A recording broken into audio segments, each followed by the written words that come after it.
Hell Hill. Written by Ian Fletcher. It's just a hill with some bones in it, Mom.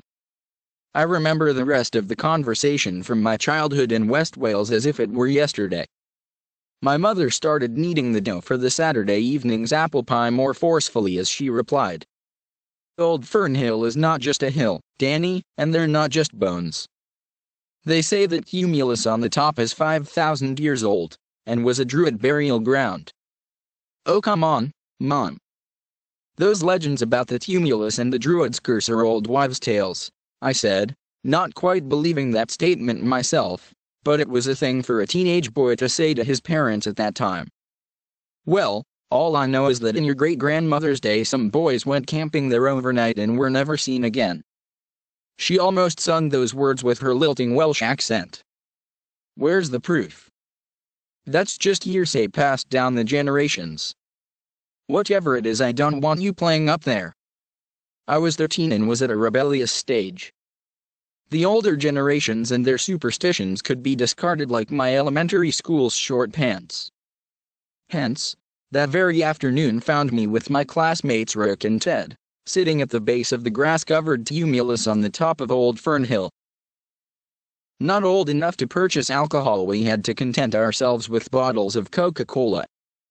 Ted had also managed to get us a pack of cigarettes from his older brother. We looked down over the fields that led back to the terraced house estate where we lived, like lords surveying their domain. Our cigarettes made us feel tough and grown up.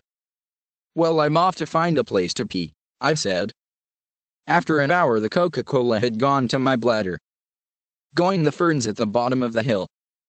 No one will see you there, said Ted. That's what I did when I was last here with the boys, he made a point of adding, to show that he had braved Old Fern Hill before. I had a sudden urge to assert my own courage in front of my fellow lords of the land. I think I'll go behind the tumulus. Nobody will see me from that side of the hill. Nobody maybe, but watch out for the ghosts, said Rick. He was making a joke of it, but I could feel the respect in his eyes as I strode off.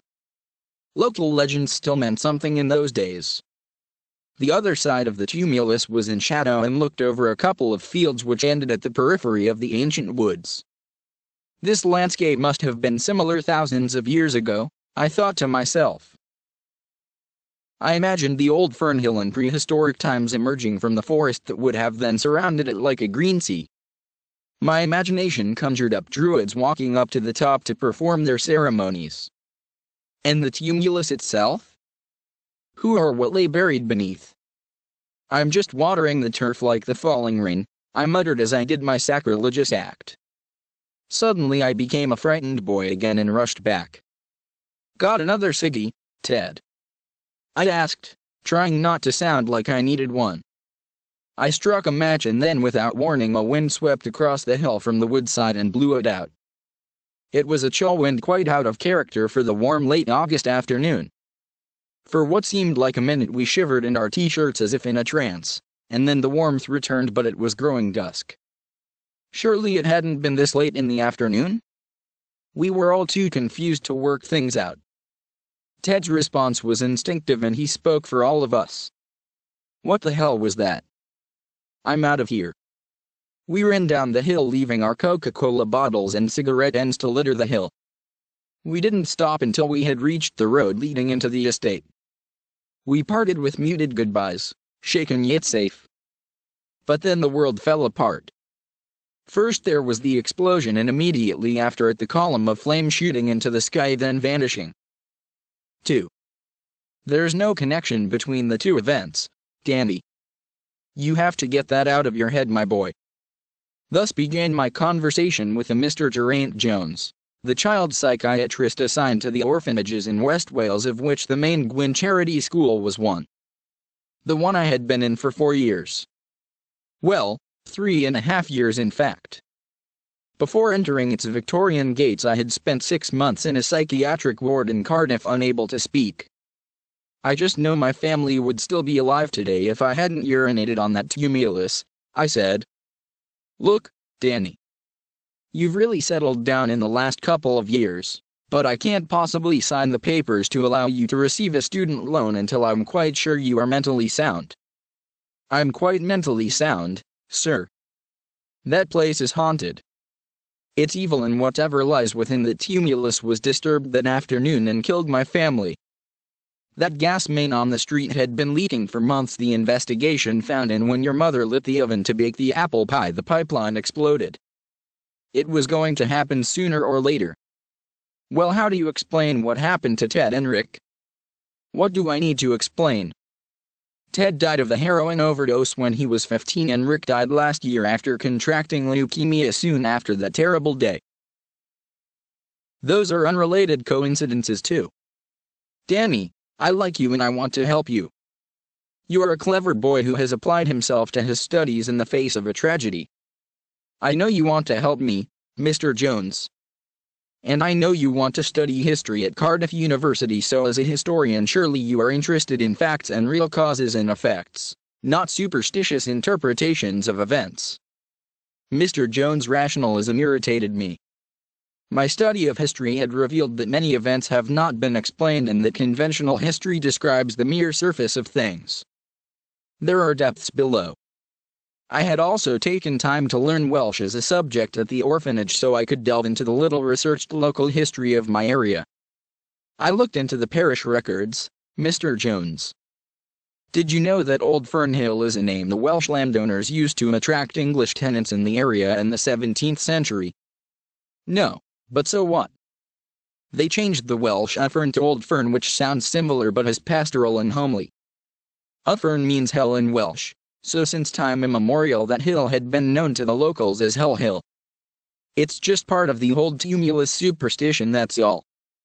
Look, Danny, you really have to convince me you are over this thing. I have a suggestion. 3. It was a 40-minute drive in Mr. Jones' car from the orphanage to the road at the base of the hill, and a 10-minute walk across the fields up to the tumulus. So here I was again in late August, just below the tumulus at the top of Old Fern Hill. Mr. Jones had promised that he would classify me mentally sound if I accompanied him back to the hill without breaking down. This was the test that would determine my future. Come on, let's go to the other side, said Mr. Jones. He seemed proud of himself as a man of reason, a mentor to the young. However, to me he was no role model, but someone I needed to humor to move on to independence. He would have been annoyed to find out that I had bought a small crucifix prior to the trip. I clasped it in my pocket as we walked to the other side of the tumulus, the side facing the ancient woods where I had done what I had done on that fateful day. I was not a practicing Christian, but I thought I needed all the protection I could get. Deliver me from evil, I had silently prayed as we had ascended the hill to drown deeper echoing thoughts of Old Fern Hill, Uffern Hill, Hell, Hell. Mr. Jones, I assumed, was an atheist and would have no doubt dismissed religion as superstition. Praying together at the tumulus was out of the question. We stood looking up at the grassy side of the tumulus that rose 10 feet or so above our heads. You see, there's nothing to be afraid of. There are no evil ghosts or demons here, just bones of a primitive pagan tribe somewhere within. Yes, sir. You're right, I said, but my pale face revealed my fear. Mr. Jones felt he needed to prove his point, and I sensed his manhood, just as I had done years before. He suddenly strode up the side of the tumulus and stood at the top. He proceeded to conduct a mock exorcism. In the name of the Father, and of the Son, and of the Holy Ghost, I consign thee to eternal darkness, all evil spirits herein. He jogged down the side and patted me on the back. Job done. Okay. Time to go home, my boy. We walked to the other side of the tumulus. And then the wind came again. The chilly blast from the woodland side caught the back of our necks and made us shiver on this late summer afternoon. Again, after recovering from our disorientation, the time seemed much later than it should have been, and the evening twilight was appearing in the fields below. Mr. Jones was visibly shaken as we walked down the hill. I held my crucifix tight in my pocket and hoped my respectful attitude to Hell Hill would prevent any personal retribution this time round. Mr. Jones recovered himself as he drove back to the orphanage. He didn't mention the wind and had obviously consigned it to a freak weather event, a harbinger of the evening coolness and the autumn. Right, Danny. I'll see you tomorrow morning for our final interview. I am satisfied that you are of sound mind, so my job is completed. Thank you, Mr. Jones. I appreciate all your help, I said as I got out of the car and went through the Victorian gates. 4. The next morning I went to the counseling room next to the director's office. I sat in one of the chairs outside and waited. The appointment was at 9 a.m. but no one had arrived by 9:20. I could hear the director on the phone in his office. Then his door opened and he stepped out. Danny. I'm afraid Mr. Jones won't be here today. He has had an accident. An accident, sir? Yes. He fell down the stairs at his home this morning. He broke his neck. He died instantly. Oh, my God. The following week I was interviewed by another counselor and I played my part as a sane, rational human being. I made it to the university. Now, 40 years later I am a lecturer in history at Cardiff University. I study the surface of things. It's what people want. Or rather it's what people can handle. I have my own family now, and they are happy. I have never mentioned Old Fernhill to anyone since that afternoon with Mr. Jones and never will. From the outside I am a happy middle-aged man. Yet when I go to sleep amidst the bosom of my family in the suburbs of the city my mind will often drift back to the wooded side of the tumulus on Old Fernhill. And it is cold there. Bio, Sean Kavanagh. I am originally from South Wales. I studied English literature at Oxford University many years ago. I live in Taiwan with my family and am a high school teacher here. I have also been a freelance writer for over 10 years and write articles for Taiwanese educational textbooks.